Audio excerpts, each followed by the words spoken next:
Hello my dear students. तो आज की क्लास में हम डिस्कस करने वाले हैं क्वांटिटेटिव एस्पेक्ट ऑफ इलेक्ट्रोलिसिस, जिसमें कि हम डिस्कस करेंगे फैराडेज लॉ। आज की क्लास में हम डिस्कस करेंगे फैराडेज का फर्स्ट लॉ और नेक्स्ट लेक्चर में हम डिस्कस करेंगे second law of Faraday's, right. तो बच्चे, हमने ऑलरेडी इलेक्ट्रोलिसिस का जो क्वालिटेटिव पार्ट था वो हमने फिनिश कर लिया है। जो अभी हमने पीछे डिस्कस किया जिसमें हमने प्रोडक्ट ऑफ इलेक्ट्रोलिसिस की बात की थी उसको हम क्या कहते हैं, क्वालिटेटिव, ठीक है। जिसमें हमें क्वालिटी पता चलती है कि प्रोडक्ट में किस तरह का प्रोडक्ट बन रहा है और उसकी क्वालिटी कैसी है, राइट। तो वो हम ऑलरेडी फिनिश कर चुके हैं। अब हम बात करेंगे क्वांटिटेटिव एस्पेक्ट की। तो जो क्वांटिटेटिव एस्पेक्ट है वो किसने दिया था हमें, दैट इज माइकल फेराडे ने। Michael Faraday was first scientist who discovered the quantitative aspect of electrolysis। अब इसका मतलब ये हुआ कि क्वांटिटी के बारे में अब हमें कौन बताएगा, फैराडेज जी बताएंगे। तो क्वांटिटेटिव का मतलब हुआ कि कितना अमाउंट आपका वहां पे जनरेट हो रहा है, ठीक है, कितना अमाउंट आपका लिबरेट, कितना अमाउंट ऑफ गैस आपका लिबरेट हो रहा है, राइट, या कितना अमाउंट आपका डिपॉजिट हो रहा है। तो उस चीज के बारे में, तो उसकी क्वांटिटी के बारे में अब हमें यहाँ पे लॉज की हेल्प से पता चलेगा। So let's start with the first law of Faraday's electrolysis। तो फैराडे का फर्स्ट लॉ क्या है बेटा, उसके पहले हम जल्दी से हम ये डिस्कस कर लेते हैं कि जो हमने इलेक्ट्रोलिसिस की बात की थी वहां पे हमने क्या कहा था। तो हमने कहा था कि इलेक्ट्रोलिसिस में आपके पास यहाँ पे क्या होता है, इलेक्ट्रोलाइट होता है, ठीक है।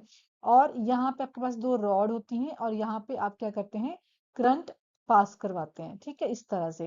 एक साइड आपका कैथोड होता है, एक साइड आपका एनोड होता है। अब देखो बच्चे, यहाँ पे क्या होगा कि आपका कैथोड के ऊपर कितना यहाँ पे डिपॉजिट होगा, ठीक है, कितना प्रोडक्ट जो है वो डिपॉजिट होगा या कितनी गैस यहाँ से लिबरेट होगी।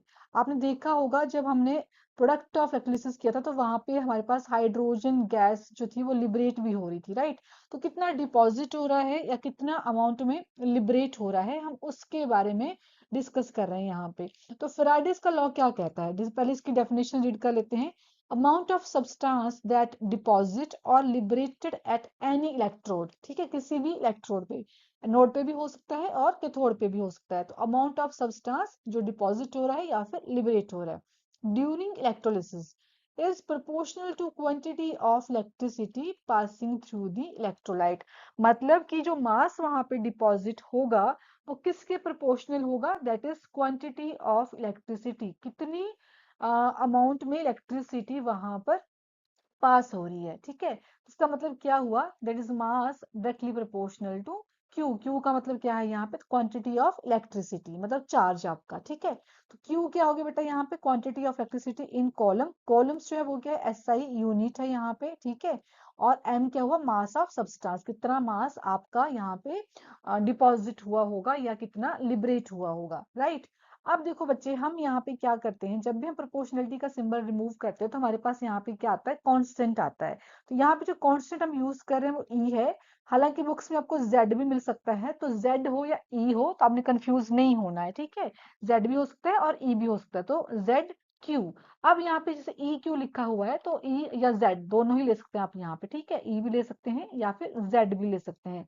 तो यहाँ पे जो ई है वो क्या है, इलेक्ट्रोकेमिकल इक्विवेलेंट है, ठीक है जी। ई क्या है, इलेक्ट्रोकेमिकल इक्विवेलेंट है। और क्यू क्या है यहाँ पे, क्यू तो आपके पास चार्ज हो गया, ठीक है, क्वांटिटी होगी इलेक्ट्रिसिटी की, कितनी क्वांटिटी है।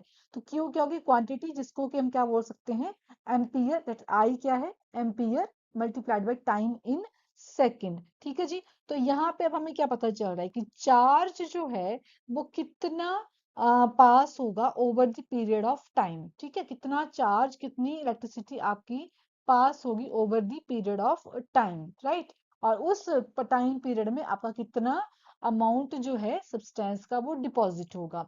अब देखो बच्चे, यहाँ पे जो ई लिखा हुआ है जिसको हम क्या बोल रहे हैं, इलेक्ट्रोकेमिकल इक्विवेलेंट बोल रहे हैं। अब ई का, ई होता क्या है उसको थोड़ा सा डिटेल में अंडरस्टैंड करते हैं। देखो ई क्या होता है, E is equal to equivalent mass of substance. अब इक्विवेलेंट मास ऑफ सब्सटेंस जो है इसके बारे में हमने अपना सॉल्यूशन चैप्टर में जब कंसंट्रेशन की बात करते हैं वहां पे थोड़ा बहुत आपने पढ़ा होगा, ठीक है। Equivalent mass of substance divide by Faraday's constant, जिसको कि मैं ऐसे लिख सकती हूँ, that is E is equal to small e is equal to capital E divide by F, ठीक है। जहां पे कैपिटल ई क्या है, इक्विवेलेंट मास ऑफ सब्सटेंस है, एफ क्या है, फेराडेज कांस्टेंट है। अब फैराडे जो कांस्टेंट है उसकी वैल्यूज कितनी होती है 96500, तो इसीलिए हम यहाँ पे क्या लिखते हैं E डिवाइड बाई 96500। अब यहाँ से जो फैराडे का हमने यहाँ पे बात की उसको थोड़ा सा डिस्कस कर लेते हैं। देखो बच्चे, हमने हमारे पास यहाँ पे जो 1 फैराडे होता है वो किसके इक्वल होता है, वो होता है 96500 के इक्वल। अब ये हमारे पास कहाँ से आया, ठीक है, 96500 ये आया कहाँ से एक्चुअल में। तो बच्चे देखो यहाँ पे जो फैराडे होता है, एक्चुअल में जो फैराडे होता है वो होता क्या है, चार्ज ऑफ, आप यहाँ लिख सकते हैं charge of 1 mole of electron, ठीक है। 1 मोल इलेक्ट्रॉन्स में कितना चार्ज है, तो 1 मोल इलेक्ट्रॉन में जो चार्ज होता है वो कितना होता है, 1 फैराडे होता है, और 1 फैराडे किसके इक्वल होता है फिर 96500। अब इसका मतलब क्या हुआ, जैसे कि मान लीजिए, जैसे कि आप मान लीजिए कि आपके पास एक मतलब जैसे यहाँ पे मैं सर्कल बना के रखा है, तो यहाँ पे मान लीजिए आपके पास इलेक्ट्रॉन्स हैं, बहुत सारे इलेक्ट्रॉन्स हैं, ठीक है, बहुत सारे इलेक्ट्रॉन्स हैं। अब ये इलेक्ट्रॉन जो है उसको, उसकी यूनिट क्या होगी, 1 मोल, ठीक है। जैसे कि हम ऐसे बोलते हैं ना, मान लीजिए आपके पास एक बैग है और उस बैग में आपके पास जो है वो बहुत सारे ऑरेंजेस हैं, ठीक है, ऑरेंजेस है बहुत सारे, तो हम क्या कहते हैं इसको, हम कहते हैं 1 kg ऑरेंज। जैसे ही कहते हैं ना, मतलब यूनिट जब हमने इसको रिप्रेजेंट कर तो कैसे कहते हैं, 1 kg ऑरेंज। वैसे हम यहाँ पे क्या कहेंगे, 1 मोल ऑफ इलेक्ट्रॉन, ठीक है। इलेक्ट्रॉन की जो यूनिट होती है वो क्या होती है, 1 मोल, मोल है ना, 1 मोल ऑफ इलेक्ट्रॉन। तो 1 मोल ऑफ इलेक्ट्रॉन्स में बहुत सारे इलेक्ट्रॉन्स हो सकते हैं आपके। अब उस 1 मोल ऑफ इलेक्ट्रॉन पे ऊपर कितना चार्ज होगा, दैट इज 1 फैराडे। और 1 फैराडे कितना होता है, 96500। सो ये पॉइंट्स आपको यहाँ पे नोट डाउन करने हैं, ठीक है जी। चलिए अब आगे चलते हैं। अब हमने कहा कि इक्विवेलेंट मास जो हमने भी डिस्कस किया, हमने मैं साइड में यहाँ पे लिखती हूँ, दैट इज हमने क्या कहा, हमने कहा कि आपके पास जो इक्विवेलेंट मास होता है वो क्या होता है बेटे, वो होता है E अपॉन F, ठीक है, इक्विवेलेंट मास। इसको आप Z भी बोल सकते हैं, Z या फिर E बोल लीजिए।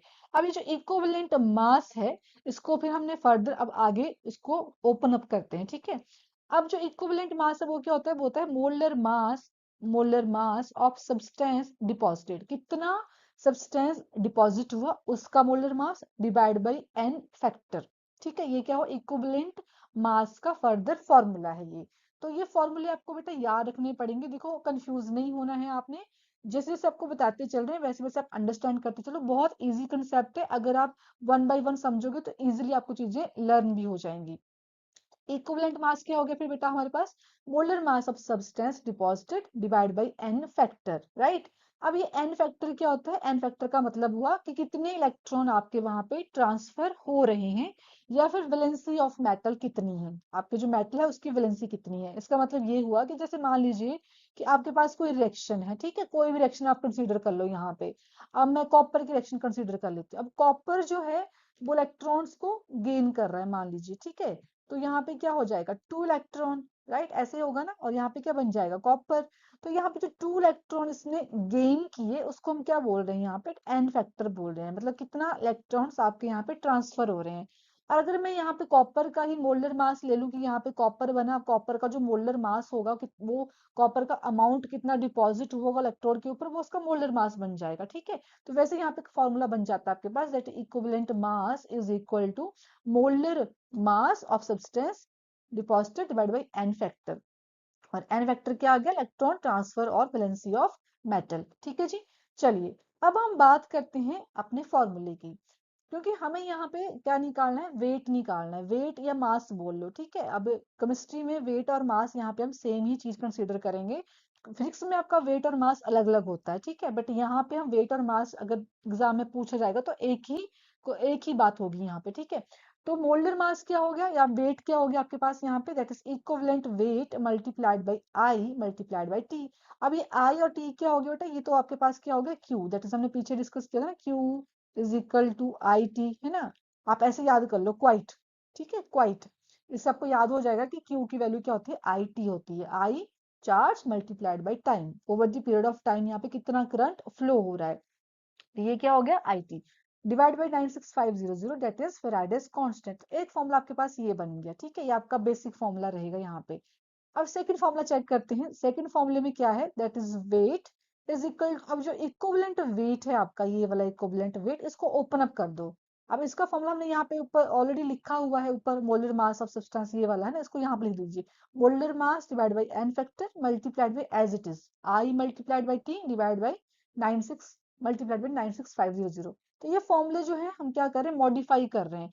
मतलब जो बेसिक फॉर्मूला है आपका वो तो वही वाला रहेगा, that is mass is equal to E Z Q वाला, ठीक है, मेन फॉर्मूला तो आपका वही रहने वाला है। लेकिन हम उसी फॉर्मूले को फर्दर क्या कर रहे हैं, उसी फॉर्मूले को हम आगे क्या कर रहे हैं बेटा, हम यहाँ पे उसको मॉडिफाई कर रहे हैं। तो आपको याद रखना है कि जो मेन फॉर्मूला रहेगा हमारा वो कौन सा रहने वाला है, मेन फॉर्मूला तो आपका यही वाला रहेगा, that is mass is equal to z multiplied by q। ठीक है, मेन फॉर्मूला आपका यही है। इसी फॉर्मूले से हम आगे फर्दर मॉडिफिकेशंस करते जा रहे हैं, और मॉडिफिकेशन करके हमारे पास कुछ डिफरेंट डिफरेंट फॉर्मूले आते हैं जो हम फर्दर जितने भी न्यूमेरिकल्स आएंगे आपको वहां पे यूज करेंगे, है ना। मतलब बेसिकली आपको यहाँ से क्या आने वाले, न्यूमेरिकल ही आएंगे। चलिए अब आगे देखो नेक्स्ट फॉर्मूला। अब हमने यहाँ पे मोलर मास और ये पुट करके आपके पास ये फॉर्मूला आ गया। अब मोलर मास को मैं यहाँ ले जाती हूँ इस साइड को, तो W by molar mass is equal to I multiplied by T N factor multiplied 96500। ठीक है, अब इससे इससे क्या फायदा हुआ, इससे हमें ये फायदा हुआ कि अगर मुझे यहाँ से मोल नंबर ऑफ मोल्स निकालने होंगे तो मैं इजिली निकाल लूंगी। क्यों, क्योंकि ये जो आपके पास W बाई एम एम बना ना बेटा, ये वाला ये क्या होता है, ये तो नंबर ऑफ मोल्स होते हैं, है ना, नंबर ऑफ मोल्स होते हैं। Number of moles is equal to given weight upon molecular mass. ये क्या बन गया आपके पास, नंबर ऑफ मोल्स बन गए। ठीक है, नंबर ऑफ मोल्स।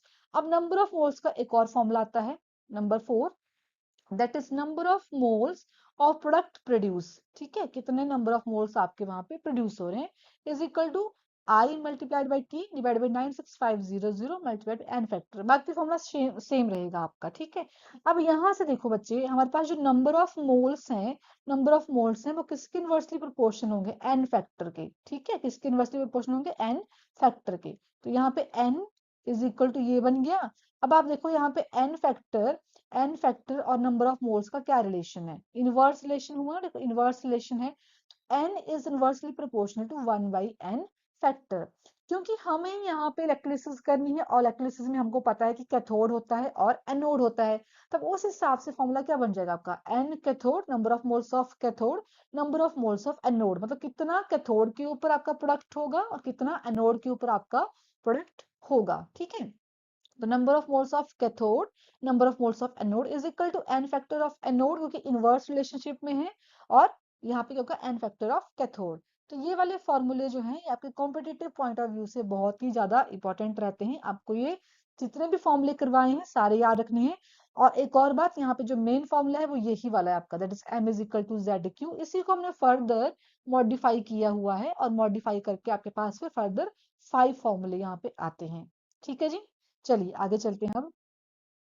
अब यहाँ पे देखो बेटा, जो इक्विवेलेंट इलेक्ट्रोकेमिकल इक्विवेलेंट है, जेड बोल लो या ई बोल लीजिए, है ना, जेड भी बोल सकते हैं या फिर आप इसको ई भी बोल सकते हैं, ई बोल लीजिए, इलेक्ट्रोकेमिकल इक्विवेलेंट। अब यहाँ पे m is equal to Z Q हो गया, है ना, जेड मतलब ई जो मैंने पीछे लिखा हुआ था उसी को मैं यहाँ पे जेड लिख रही हूँ। अगर यहाँ पे Q की वैल्यू 1 फेराडे होती है ना, Q की वैल्यू क्या होगी, 1 फेराडे होगी। मतलब जो चार्ज है वो कितना हो गया, 1 फेराडे हो गया। तो उस केस में आपके पास जो मास होगा वो कितना हो जाएगा, Z के इक्वल हो जाएगा, दैट इज इलेक्ट्रोकेमिकल इक्विवेलेंट के इक्वल हो जाएगा। तो एक और डेफिनेशन है जो आपको एग्जाम में कई बार पूछ ली जाती है, so when 1 Faraday of charge is passed the amount of substance deposited is called Z। ठीक है, मतलब जब 1 फेराडे चार्ज पास होगा तो उस केस में जितना भी अमाउंट डिपॉजिट होगा आपका वहां पे, उसको हम क्या कहेंगे, इलेक्ट्रोकेमिकल इक्विवेलेंट कहेंगे। तो जो इलेक्ट्रोकेमिकल इक्विवेलेंट है ये एक तरह से उसकी डेफिनेशन कंसीडर कर लो आप। ठीक है, अगर कई बार एग्जाम में भी अगर मान लीजिए कोई न्यूमेरिकल आपसे पूछा गया है, वहां पे अगर क्यू की वैल्यू 1 है तो आपका सिंपल वहां पे आंसर जो है एम जो वो जेड के इक्वल आ जाएगा, है ना, ज्यादा आपको कैलकुलेशन वहां करनी ही नहीं पड़ेगी। तो उस पॉइंट ऑफ व्यू से भी ये वाला जो पॉइंट है वो बहुत ज्यादा इंपॉर्टेंट रहता है। चलिए अब हम एक न्यूमेरिकल चेक कर लेते हैं, आपके एनसीईआरटी का ही न्यूमेरिकल है। और जब हम न्यूमेरिकल करते हैं, किसी भी कंसेप्ट को अंडरस्टैंड करने के बाद जब हम न्यूमेरिकल करते हैं ना, तो आपको और अंडरस्टैंडिंग हो जाती है कि अच्छा इस जो भी हमने कंसेप्ट अंडरस्टैंड किया उसका अब ये मतलब हुआ। चलिए पहले क्वेश्चन को रीड करते हैं और फिर देखते हैं कि इस क्वेश्चन में कौन सा फॉर्मूला अप्लाई होगा। A solution of copper sulfate is electrolyzed for 10 minute, ठीक है, मतलब टाइम दे के रखा है आपको यहाँ पे।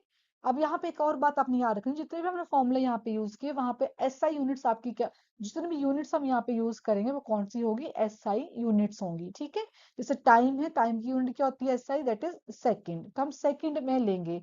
अब जैसे यहाँ पे तो एम्पियर में देके रखी है, अगर हम मास भी यहाँ पे निकाल रहे हैं तो वो मास किस में होना चाहिए फिर आपका, ग्राम में। तो आपको ध्यान रखना है कि एग्जाम में क्वेश्चन आता है तो एसआई यूनिट्स आपको वहां पे यूनिट्स जो है वो याद रखनी है आपको, ठीक है, जितनी जिसकी भी जो भी एसआई यूनिट होगी उस हिसाब से।